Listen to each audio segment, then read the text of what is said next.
हमारे देश भारत में कैंसर बहुत ही कॉमन है और सबसे ज़्यादा कॉमन है ब्रेस्ट कैंसर। अगर हम साल 2022 की बात करें तो 2 लाख से भी ज़्यादा औरतों को ब्रेस्ट कैंसर हुआ है, जिसमें बहुत सारी औरतों को अपनी जान गंवानी पड़ी है। आज के टाइम पे ब्रेस्ट कैंसर का इलाज बहुत ही सिंपल और एडवांस हो चुका है। 1, 2, 3, 4। आज के हमारे शो डॉक्टर विद डॉक्टर में हमारे चीफ गेस्ट हैं डॉक्टर नेहा गुप्ता, जो कि कैंसर स्पेशलिस्ट हैं, मेडिकल ऑन्कोलॉजिस्ट हैं। हम स्वागत करते हैं डॉक्टर नेहा गुप्ता का हमारे शो में। थैंक यू डॉक्टर दीपक, अपने शो में इनवाइट करने के लिए। तो हम आपसे पूछना चाहते हैं कि ब्रेस्ट कैंसर क्या होता है और ये हमारे शरीर में किस तरीके से बनता है। ब्रेस्ट कैंसर का मतलब है जो भी चीज़ हमारी शरीर में नॉर्मल नहीं है। जैसे मान लो हमारा ब्रेस्ट है, उसमें हमें गांठ दिख रही है और वो गांठ हमें हार्ड लग रही है और हमें लग रहा है कि उस वजह से कोई दिक्कत हो सकती है। प्लस ये है कि अगर हमें ब्रेस्ट में गांठ है और वो हार्ड है और दर्द नहीं हो रही है तो हमें एक बार दिखाना चाहिए, बिकॉज ब्रेस्ट अगर हम नहीं दिखाएंगे तो आगे फैलने का दिक्कत रहता है। कौन से ऐसे रिस्क फैक्टर होते हैं जो हमें पता होना चाहिए, जो कि ब्रेस्ट आगे चल के ब्रेस्ट कैंसर का कारण बन सकते हैं? आजकल बहुत सारे रिस्क फैक्टर हैं ऐसे वाले। पहले होता था कि ब्रेस्ट कैंसर हम एडवांस एज में देखते हैं, लाइक 40-50 ईयर्स। आजकल यंग एज में भी ब्रेस्ट कैंसर होने के चांसेस काफ़ी ज़्यादा हो गए हैं। सबसे बड़ा कारण है लेट मैरिज। लेट मैरिज का मतलब है अगर हम 30 ईयर्स के बाद शादी करेंगे तो ऑब्वियसली बच्चा भी उसके बाद ही प्लान करेंगे। तो लेट बच्चा करना मतलब हमारा जो हार्मोन है वो एक्टिव रह रहा है बहुत लंबे टाइम के लिए, जिस वजह से ब्रेस्ट में गांठ बनने के चांसेस ज़्यादा हैं। दूसरा बड़ा कारण है मोटापा। अगर हम मोटापा है तो मोटापा एक ब्रेस्ट कैंसर का सबसे बड़ा रिस्क फैक्टर बन जाता है। तीसरा सबसे बड़ा कारण है फैमिली हिस्ट्री। अगर किसी की भी फैमिली हिस्ट्री में ब्रेस्ट कैंसर की पॉजिटिविटी है तो उसको अपने ब्रेस्ट कैंसर के लिए स्क्रीनिंग शुरू कर लेनी चाहिए, क्योंकि उसमें पॉजिटिव होने के चांसेस एटलीस्ट 10% तो हैं। जैसे कि आपने बोला स्क्रीनिंग कर लेनी चाहिए, तो क्या मतलब है स्क्रीनिंग का और कब करनी चाहिए स्क्रीनिंग और किसको करनी चाहिए स्क्रीनिंग? अगर हम एवरेज रिस्क की बात करें, एवरेज रिस्क मतलब है नॉर्मल पब्लिक, नॉर्मल पॉपुलेशन। उसमें क्या होता है कि अगर नॉर्मल पॉपुलेशन है तो 40 ईयर्स के बाद सब फीमेल्स को ब्रेस्ट स्क्रीनिंग स्टार्ट करनी चाहिए। ब्रेस्ट स्क्रीनिंग का मतलब है हमें एनुअली मैमोग्राफी करानी चाहिए। मैमोग्राफी बेसिकली होता क्या है, एक्सरे होता है ब्रेस्ट का, जो हमें बताता है कि ब्रेस्ट में कोई एबनॉर्मल गांठ तो नहीं है या कोई किसी भी तरह का एबनॉर्मेलिटी तो नहीं दिख रही। उस हिसाब से हम हर साल एनुअल मैमोग्राफी करानी चाहिए।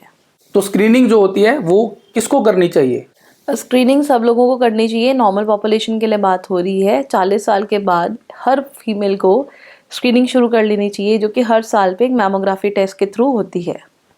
यानी कि 40 साल की उम्र के बाद हर औरत को, चाहे वो कहीं से भी आती हो, उसको हर साल मैमोग्राफी स्क्रीनिंग टेस्ट करना चाहिए ब्रेस्ट कैंसर के डिटेक्शन के लिए। Yes. इससे क्या फ़ायदा होगा? इससे ये फ़ायदा होता है कि हम अर्ली डिटेक्ट कर पाते हैं ब्रेस्ट कैंसर। अर्ली का मतलब है जल्दी स्टेज पे डिटेक्ट कर पाते हैं। उस वजह से क्या होता है कि अगर हमें जल्दी पता चलेगा तो उसका इलाज भी पूरा हो पाएगा और 90-95% चांस है कि वो पूरी लाइफ टाइम के लिए क्योर हो पाएगी।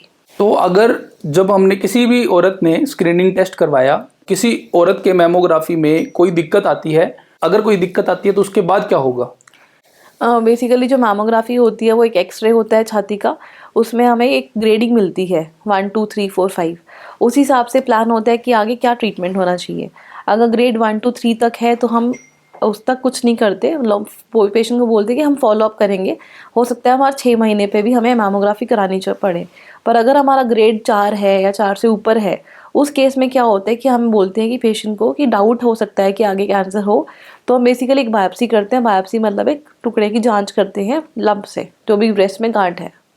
तो क्या बायोप्सी एक सर्जरी होती है जिसमें ओपन किया जाता है? नहीं, बायोप्सी एक सर्जरी नहीं, बायोप्सी एक सिंपल ओपीडी प्रोसीजर है। मतलब आप 10-15 मिनट का प्रोसीजर है। जो गांठ में हमें लगता है कि जो उसमें लंप है, जो उसमें गांठ है, उसमें हम बेसिकली सुई मारते हैं, सुई से टिश्यू निकालते हैं। टिश्यू निकाल के जांच के लिए भेजते हैं। उसकी रिपोर्ट 3 से 5 दिन में आ जाती है, जिससे हमें ये क्लियर हो जाता है जो ये गांठ बनी है, ये कैंसर की गांठ है या ये नॉर्मल गांठ है। तो क्या पेशेंट, जैसे बायोप्सी किसी ने करवानी है, आपने नीडल डाल के टुकड़ा लेना है ब्रेस्ट के, जो आपको लग रहा है कैंसर टिश्यू हो सकता है, तो पेशेंट को कब तक आप हॉस्पिटल से घर भेज देते हो? 15-20 मिनट का प्रोसीजर है। प्रोसीजर करने के बाद पेशेंट को आधे घंटे तक रखते हैं हम, पेशेंट की सेटिस्फैक्शन के लिए, कि पेशेंट को दिक्कत ना लगे। अगर पेशेंट को नॉर्मल लगता है तो शी कैन गो होम। तो बायोप्सी अगर करने के बाद जो 5-6 दिन के बाद या 10 दिन के बाद जो रिपोर्ट आती है, उस रिपोर्ट से हमें क्या पता चलता है? उस रिपोर्ट से हमें पहले तो पता चलेगा वो कैंसर था या नहीं था। दूसरी बात, अगर वो कैंसर है तो उसके ऊपर मार्कर लगाए जाते हैं। मार्कर 3 तरह के होते हैं, ER, PR और हर्टन-न्यू।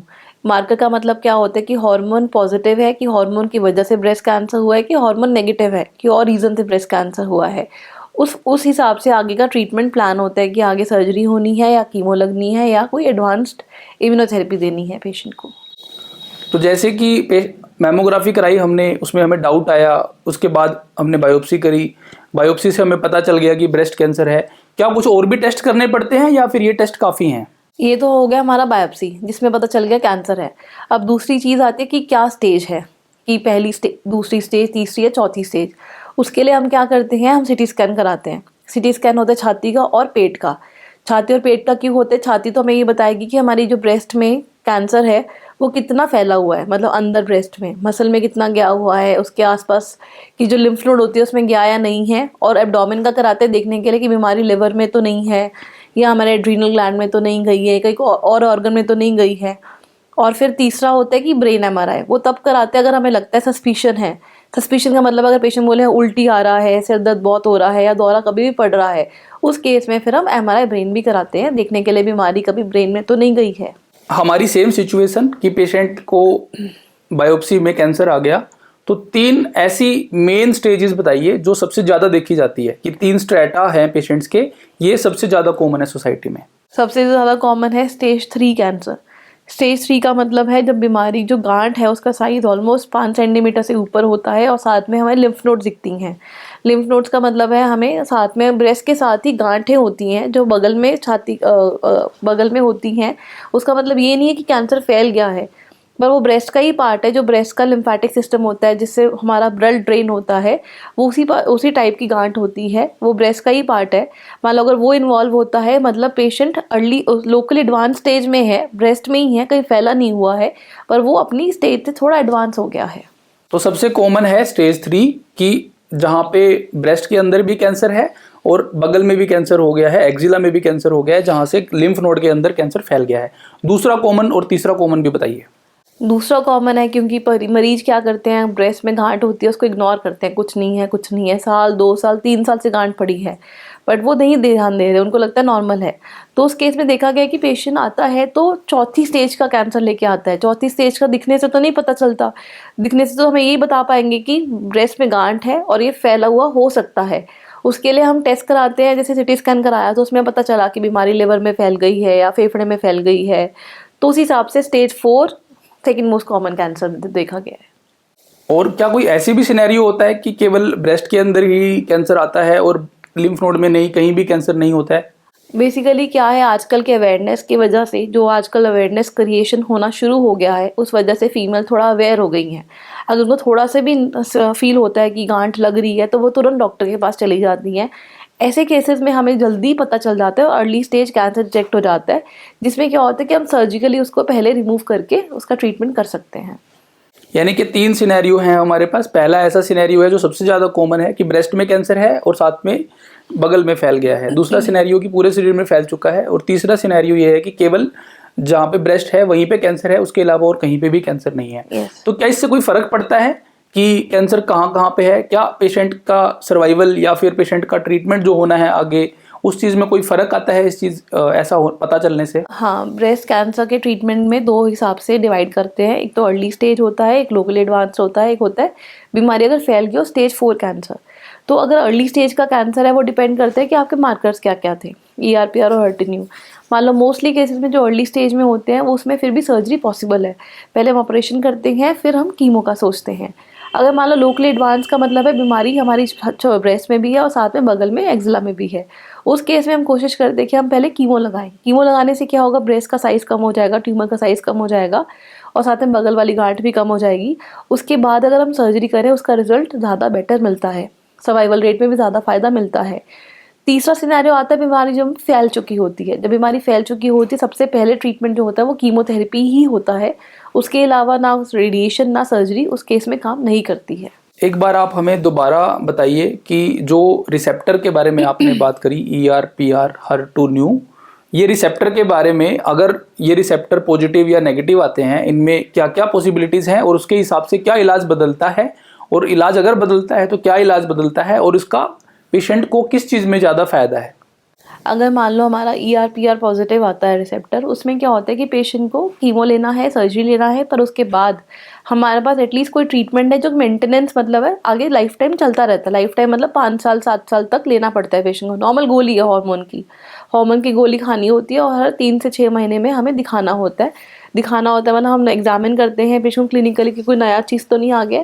प्लस हम छाती का एक्सरे और पेट का अल्ट्रासाउंड कराते हैं, और साथ में मैमोग्राफी कराते हैं देखने के लिए कि बीमारी वापस तो नहीं आ गया है।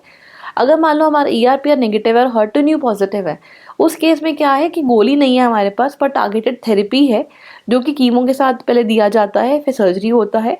उसके बाद सर्जरी होने के बाद अगर हमें रेडिएशन है तो रेडिएशन लगाते हैं। जब ये सारा ट्रीटमेंट खत्म हो जाता है उसके बाद 1 साल के लिए वो टारगेटेड थेरेपी का इंजेक्शन लगाया जाता है, जो कि हर 21-21 दिन पे लगता है। तीसरा सिनेरियो कि तीनों ही नेगेटिव है, ना ER पॉजिटिव है, ना PR, और HER2 तीनों ही नेगेटिव है। उस केस में हमारे पास सिर्फ कीमोथेरेपी ऑप्शन है, कीमोथेरेपी, सर्जरी और रेडिएशन। तो जो भी ट्रीटमेंट आपने हमें बताया, कीमोथेरेपी, टारगेटेड थेरेपी या सर्जरी, अगर पेशेंट पूरा ट्रीटमेंट जो भी तरीका आप बताते हो उस तरीके से पूरा ट्रीटमेंट लेता है, तो क्या पूरे तरीके से कैंसर से मुक्त हो सकता है ज़िंदगी भर के लिए? 100% क्योर रेट तो नहीं है, क्योंकि कैंसर को ऐसी चीज़ है अगर पहली स्टेज में भी आएगा उसमें 5 to 10% चांस होते हैं कि कैंसर कभी भी लाइफ में वापस आ सकता है, 10 साल, 15 साल, 20 साल, 25 साल। बट हाँ, अगर हम ट्रीटमेंट लेंगे तो उसका रेट काफ़ी अच्छा है कि 80 to 85% पेशेंट ठीक हो पाएगा। 10 से 15% चांस रहता है कि कभी भी लाइफ में वापस आ सकता है। तो अगर 100 पेशेंट का इलाज अगर आप करते हो तो आपको क्या लगता है कि कितने % पेशेंट्स को ज़िंदगी में फिर वापस कैंसर नहीं आता? वो डिपेंड करता है कि उनका ER/PR HER2/neu का स्टेटस क्या था। अगर वो ER/PR पॉजिटिव होते हैं तो जो हमारा एक्सपीरियंस बोलता है, जो हम देखते हैं पेशेंट्स को, तो वी हैव सीन कि जो ER/PR पॉजिटिव वाले पेशेंट हैं उन्होंने अगर प्रॉपर ट्रीटमेंट लिया है, प्रॉपर दवाइयाँ खाई हैं, तो उनका सर्वाइवल काफ़ी अच्छा है। मतलब बहुत सारे पेशेंट हैं जो 15 साल 20 साल से भी आ रहे हैं और नॉर्मल है। पर अगर हमारा HER2/neu पॉजिटिव पेशेंट होते हैं उसमें थोड़ा सर्वाइवल कम देखा गया है, क्योंकि उसमें रिकरेंस के चांस ज़्यादा है, वापस आने के चांस ज़्यादा हैं। इसलिए हम बोलते हैं कि पेशेंट को अगर ट्रीटमेंट खत्म हो भी गया तो एक बार अपने डॉक्टर के साथ फॉलोअप पे रहना है। अगर वो 3 महीने पे बुलाता 3 महीने पे आओ, 6 महीने पे बुलाता तो 6 महीने पे आओ, क्योंकि हमें देखना है कि बीमारी वापस तो नहीं आ गया है। पहले 5 साल थोड़ा क्रिटिकल रहता है, बीमारी आने के चांस सबसे ज़्यादा होते हैं फर्स्ट 5 ईयर्स ऑफ ट्रीटमेंट के। तो जो भी ट्रीटमेंट आप बता रहे हो, कीमोथेरेपी, टारगेटेड थेरेपी, इनका कितना नुकसान पेशेंट के शरीर पर होता है और क्या वो वापस रिकवर हो पाता है नुकसान? ये लिमिटेड टाइम के लिए होता है। मान लो हमने कीमोथेरेपी लगाई है, कीमोथेरेपी का मोस्टली जो पीरियड होता है, अगर अर्ली या लोकली एडवांस स्टेज पे है तो वो 6 महीने का पूरा इलाज होता है। मतलब 6 महीने में ऑलमोस्ट लगा के चलो कि 3 से 4 महीना कीमोथेरेपी का, 1 महीना ऑपरेशन का, अगर रेडिएशन लगाना है तो 1 महीना रेडिएशन का। तो टोटल 6 से 8 महीने का ट्रीटमेंट है। उसके बाद पेशेंट को बस हर 3-3 महीने में फॉलोअप के लिए आना है। अगर इंजेक्शन लेना है तो भी 21-21 दिन पे लगना है, उसका कोई नुकसान नहीं है। टारगेटेड दवाइयों का नुकसान बहुत कम है as compare to chemotherapy. Chemotherapy का भी जो नुकसान है वो कुछ टाइम के लिए है। जैसे ही कीमोथेरेपी खत्म होगा उसके 2 या 3 महीने बाद चीज़ें रिकवर होना शुरू हो जाएंगी। रिकवर मतलब जैसे पेशेंट बहुत वरिड होते हैं कि उनके बाल चले जाएंगे, पर वो कुछ टाइम के लिए है। मान लो हमने 6 महीना इलाज हुआ तो 6 महीने तक बाल ऑब्वियसली नहीं आएंगे, क्योंकि कीमो का मतलब क्या है, वो हमारे जो भी सेल बढ़ रहे हैं शरीर में उसको अटैक करती है। तो हमारे शरीर में रोज़ नॉर्मल सेल भी बढ़ते हैं, जैसे बाल का उगना, हमारे नाखून का ग्रो होना, हमारी स्किन का ग्रो होना, ये डेली होता है। तो फिर इसी हिसाब से जो हमारी कीमोथेरेपी है वो इनको भी अटैक करती है। जैसे हमारे बाल का झड़ना, स्किन का काला पड़ जाना, नाखून का काला पड़ जाना, ये कीमो के साइड इफ़ेक्ट है। बट ऐसा नहीं है कि नाखून अगर काले हैं तो काले ही रहेंगे। अगर हमारा कीमो स्टॉप हो गया है उसके महीना 2 महीने बाद क्या होगा, वो कलर चेंज होना शुरू हो जाएगा। स्किन का कलर ऑलमोस्ट नॉर्मल हो जाएगा, नेल का कलर नॉर्मल हो जाएगा, और हमारे बाल और बढ़िया कोर्स आएंगे, नॉर्मल हेयर अच्छे ग्रो होके आएंगे। बहुत लोग बोलते हैं कि मेरे फादर को भी नहीं है, मेरी मदर को भी नहीं है, मुझे कैसे कैंसर हो गया? तो क्या कैंसर, ब्रेस्ट कैंसर जेनेटिक होता है? बेसिकली जो ब्रेस्ट कैंसर है वो 10% जेनेटिक कैंसर है, 90% वो हमारे इन्वायरमेंट की वजह से, हमारे लाइफस्टाइल की वजह से, और हमारे कुछ रिप्रोडक्टिव फैक्टर्स होते हैं फीमेल में, जैसे पीरियड्स का जल्दी स्टार्ट होना, वो तो किसी के बस में नहीं है, या पीरियड्स का लेट खत्म होना, मीनोपॉज लेट आना। तो मतलब जल्दी स्टार्ट हुआ और लेट खत्म हुआ तो हमारा पीरियड है जो रिप्रोडक्टिव वो बहुत ज़्यादा बढ़ गया, जिस वजह से क्या हुआ, हमारे ब्रेस्ट को एक्सपोजर बहुत ज़्यादा मिल गया। तो जो ब्रेस्ट का ग्लैंड है उसकी ग्रोथ को टाइम मिल गया, उस वजह से क्या होता है कि कैंसर के होने के चांस बढ़ जाते हैं। कुछ चीज़ें हमारे हाथ में होती, कुछ चीज़ें हमारे हाथ में नहीं होती। जैसे हमारे हाथ में क्या क्या है, हमारे हाथ में है प्रॉपर डाइट लेनी, प्रॉपर एक्सरसाइज करनी जिससे हमारा वजन नहीं बढ़े, उससे हम बच सकते हैं। सेकंड मोस्ट कॉमन है प्रॉपर अपना फैमिली प्लान करना। अगर हमें लगता है we have to plan a baby, हमें बेबी करना है, तो एक एज के पर्टिकुलर हो जाना चाहिए। जैसे 30 ईयर्स क्रॉस होते हैं, फर्स्ट चाइल्ड बर्थ जो रिस्क होता है ब्रेस्ट कैंसर का वो बढ़ जाता है बाय 2.2 टाइम्स। और साथ में सबसे ज़रूरी क्या है, अगर आपका बच्चा है आपको उसको ब्रेस्ट फीड कराना बहुत ज़रूरी है। ब्रेस्ट फीड कराने से होगा क्या, ब्रेस्ट फीड कराओगे तो पीरियड्स नहीं आएंगे उतने टाइम तक। ऑलमोस्ट अगर हम फीड करते हैं तो 3 से 4 महीने तक पीरियड्स नहीं आते। पीरियड्स का नहीं आना का मतलब है हमारे हार्मोन की ग्रोथ का थोड़ा टाइम के लिए रुक जाना, और हमारे ब्रेस्ट ग्लैंड की ग्रोथ भी उस टाइम तक के लिए थोड़ी टाइम के लिए रुक जाती है, जिसकी वजह से हम ब्रेस्ट कैंसर से बच सकते हैं। तीसरा है कि अगर स्पेसिंग प्रॉपर, मान लो एक बच्चा प्लान कर ले, उसके बाद हम 2 या 3 साल बाद सेकंड में भी प्लान कर सकते हैं। उससे क्या होगा, अगर मल्टीपल बच्चे होंगे, मल्टीपल ब्रेस्ट फीडिंग होगा, तो हमारा जो पीरियड है वो कम हो जाएगा, जिसकी वजह से क्या है हमारा growth of breast will stop at a particular time. अगर कोई पेशेंट को ब्रेस्ट कैंसर हो गया है, जो भी ऑप्शन आपने बताए, chemotherapy, targeted therapy, radiation therapy, surgery, तो इसमें क्या कोई ऐसी एडवांस टेक्निक या एडवांसमेंट है आज के टाइम पे? क्योंकि इसमें बहुत ज़्यादा एडवांसमेंट हो रही है, तो जो हमारे पेशेंट्स को पता होनी चाहिए कि ये एडवांसमेंट है और ये भी हमारे पास ऑप्शन है जो रूटीनली अभी इम्प्लीमेंट नहीं किया जाता। जैसे मान लो सर्जरी, सबसे पहले सर्जरी की बात कर लेते हैं। पहले क्या होता था, पहले ज़माने में सर्जरी का मतलब है पूरी की पूरी ब्रेस्ट रिमूव होना और साथ में हमारे लिम्फ नोड रिमूव हो जाना। अभी वाले टाइम में ऑप्शन आ गया breast conservation surgery. Breast conservation surgery का मतलब क्या है, अगर अर्ली स्टेज में मरीज आता है तो उसकी सिर्फ गांठ को निकाला जाता है और बगल वाले लिम्फ नोड को निकाला जाता है, पर उसकी बाकी ब्रेस्ट को इंटैक्ट हम रख सकते हैं। उससे क्या होगा, कॉस्मेटिकली पेशेंट जो फीमेल होती है उसको कॉन्फिडेंट फील होता है, उसको एबनॉर्मल फील नहीं होता, उसको सोशल स्टिग्मा नहीं आता कि मेरी ब्रेस्ट ठीक पड़ी है। तो इस वजह से एक breast conservation surgery is one of the major thing जो कि आया है नया, जो पहले नहीं था, अभी है कि हम ब्रेस्ट को प्रिजर्व कर सकते हैं, एक चांस है कि वी कैन डू दैट। दूसरा है, पहले होता था कि छाती निकल गया, अभी क्या हो चुका है, प्रोस्थेसिस आ चुके हैं आर्टिफिशियल, या तो आर्टिफिशियल लगा लो कि ब्रा के अंदर ही डल जाते हैं, जिस वजह से क्या होता है कि आपकी कॉस्मेटिकली आपको बुरा नहीं लगता, जिस वजह से आप थोड़ा कॉन्फिडेंट फील करते हो, सोशल स्टिग्मा से बच सकते हो। तीसरा है हमारे टारगेटेड थेरेपी और इम्यूनोथेरेपी, जो कि पहले नहीं थी। जैसे मान लो हमारे तीनों मार्कर नेगेटिव हैं, अगर हमारे पास इम्यूनोथेरेपी है तो इम्यूनोथेरेपी ऐड करने से पर होगा क्या, इंजेक्शन महंगा है, कीमो के साथ ऐड करने वाले हैं, तो होगा क्या। अगर हम मान लो किस पेशेंट को कीमो देते हैं, कुछ पेशेंट्स को हम कीमो प्लस इम्यूनोथेरेपी देते हैं, उसमें देखा गया कि जब हम ऑपरेशन करते हैं, ऑपरेशन के जो बाद वाला सैंपल होता है उसमें ट्यूमर का नहीं आना, वो ज़्यादा देखा गया अगर हम इम्यूनोथेरेपी को कंबाइन करके देते हैं कीमो से के साथ एज कम्पेयर टू कीमो। अगर कोई पेशेंट जिसको कैंसर फैल चुका है ऑलरेडी, क्या उस पेशेंट के लिए भी कोई ट्रीटमेंट के ऑप्शन होते हैं, या फिर वो ट्रीटमेंट अगर कैंसर फैल गया तो कोई ऑप्शन नहीं होता? ये सबसे बड़ा मिथ लगा लो, कुछ भी लगा लो। ब्रेस्ट कैंसर इसलिए बोलते हैं कि अगर ब्रेस्ट में गांठ है तो एक ऐसा कैंसर है जो अगर फैल भी गया है तो भी काफ़ी अच्छा सर्वाइवल दे सकते हैं हम लोग। क्योंकि पहले क्या होता था, पहले सिर्फ कीमो ही ऑप्शन होता था कि कीमो ही लगाना पड़ेगा। अभी क्या है, लेटेस्ट टेक्नोलॉजी से ये आया है कि गोलियाँ और दवाइयाँ आ गई हैं। अगर मान लो हमारा हार्मोन पॉजिटिव है, ERPR पॉजिटिव है, साथ में बीमारी फैली हुई है और पेशेंट को सिम्टोमेटिक इतना नहीं है, उसको सांस नहीं फूल रहा, उसको पेट में कोई दर्द नहीं है, 1-2 जगह हड्डी में गांठे हैं, 1-2 जगह लिवर में गांठे हैं, 1-2 जगह फेफड़े में गांठे हैं, बट ऐसा हमारा पेशेंट ठीक है, उस केस में हम क्या करते हैं, हम टैबलेट से शुरू कर सकते हैं। हार्मोन की गोली होती है प्लस एक दूसरी टैबलेट होती है, उससे सर्वाइवल के चांसेस काफ़ी बेटर हो गए हैं। बेटर का मतलब है कि पेशेंट 1.5-2 साल तक गोली पे चल सकता है। 1.5-2 साल बाद क्या होता है, वो गोली असर करना कम कर देती है, तो हम जब स्कैन कराते हैं तो हमें लगता है बीमारी वापस से बढ़ना शुरू हो गई है।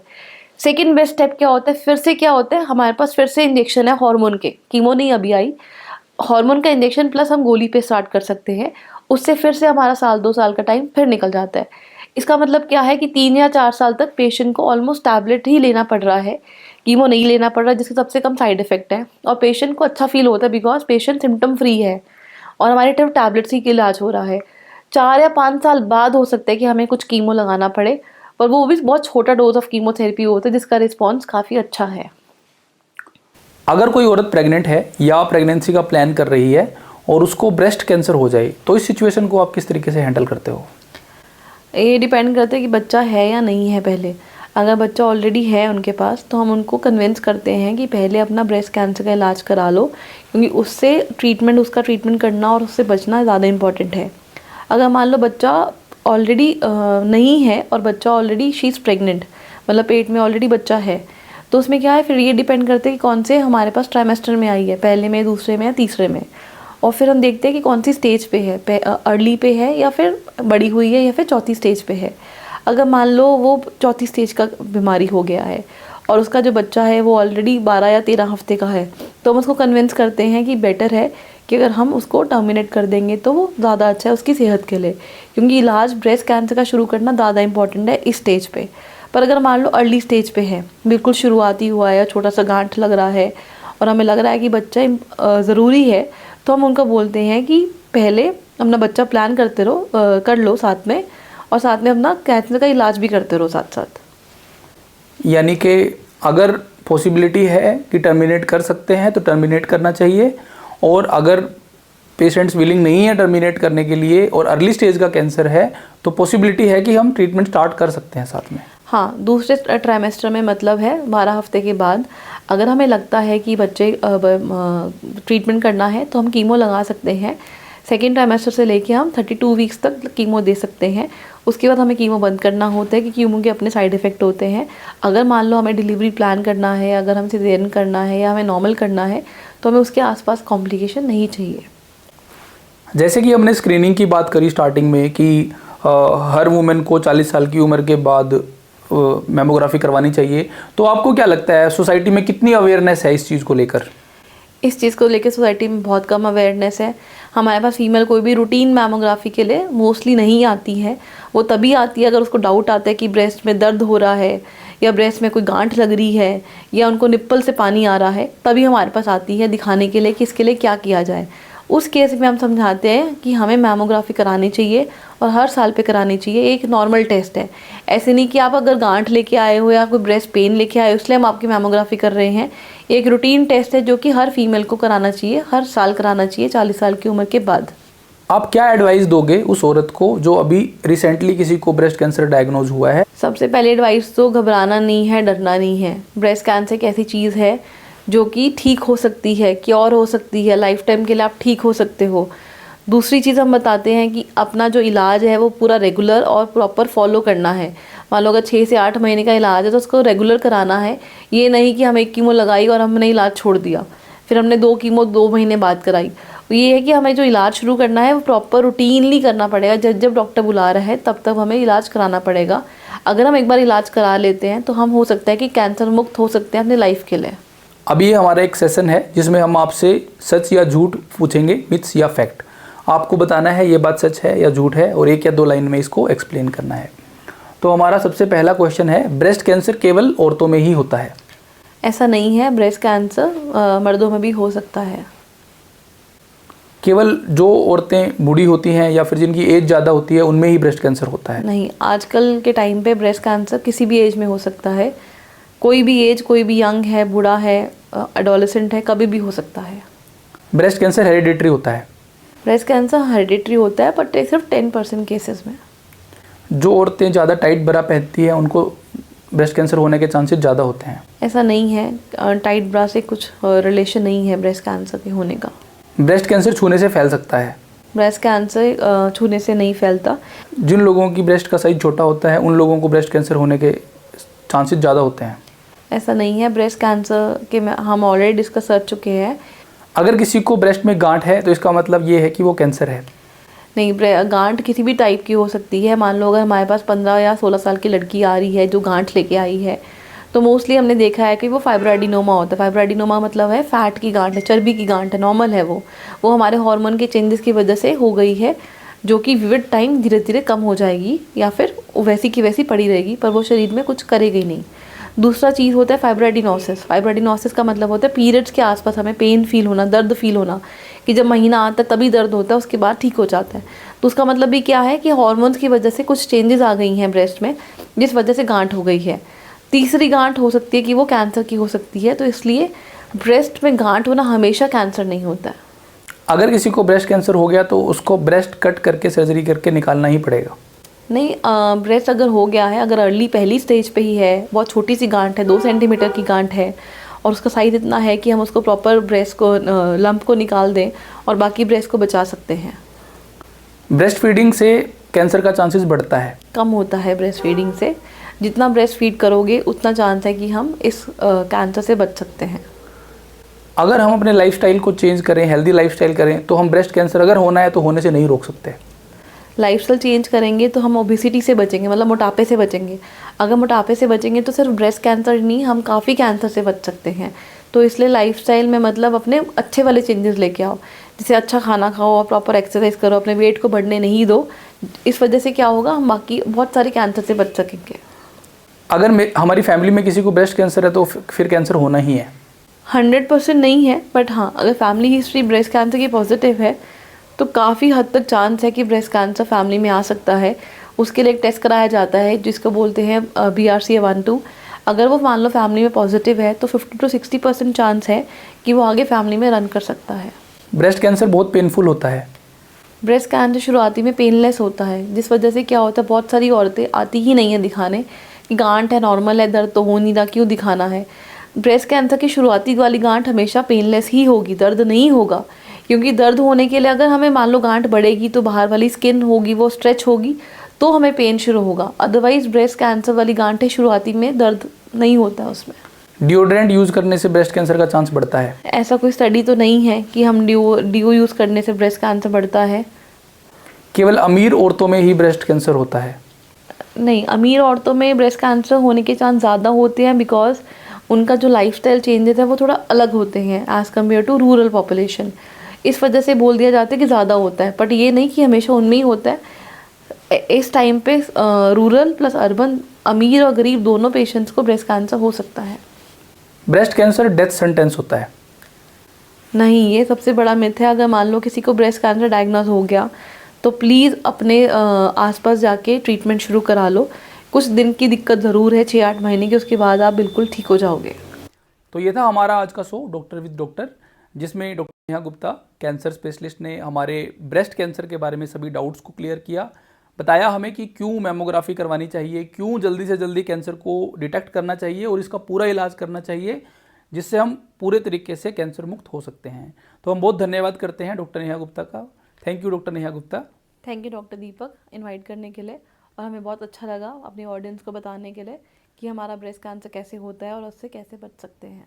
Thank you very much. Thank you. Thank you very much. Thanks for watching our video. Thank you.